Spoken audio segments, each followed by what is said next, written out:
Доста не труете.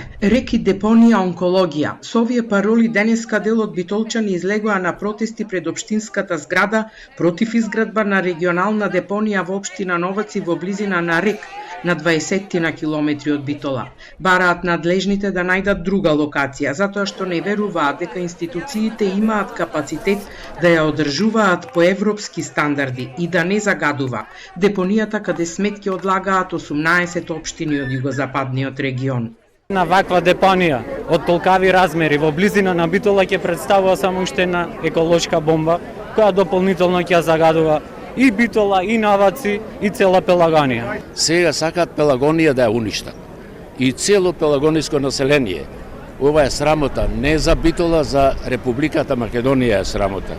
Не знам до кај мислат вака да одат. Мислам, вистинско време е да кажеме не на депонијата и воедно можеме да апелираме да се среди загадвањето со рек. Мора да оставиме подобар свет на младите. Мислам, ако не оставиме свет подобар на младите, ако не сме заедно во борбата, без политички определби, без националност, и веќе редно време, еве апел до сите млади, редно време е да се обединиме за вакви клучни работи. Изградбата на регионална депонија во стар напуштен рудник на Рек Битола е проект на Министерството за животна средина за што државата се задолжи со заем од Европската банка за обнова и развој.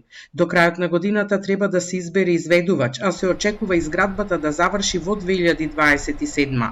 Сите 18 општини имаат обврска да формираат јавно предпријатие за управување со депонијата, но по бурните реакции во јавноста минатата недела на вонредна седница на Советот, градоначалникот Тони Коњановски и представници од ресорното министерство ги убедуваа граѓаните и советниците дека станува збор за современ начин за справување со отпадот. Потоа, Советот донесе заклучок со кој бара од владата да ја измени локацијата за изградба на регионална депонија во југозападниот регион.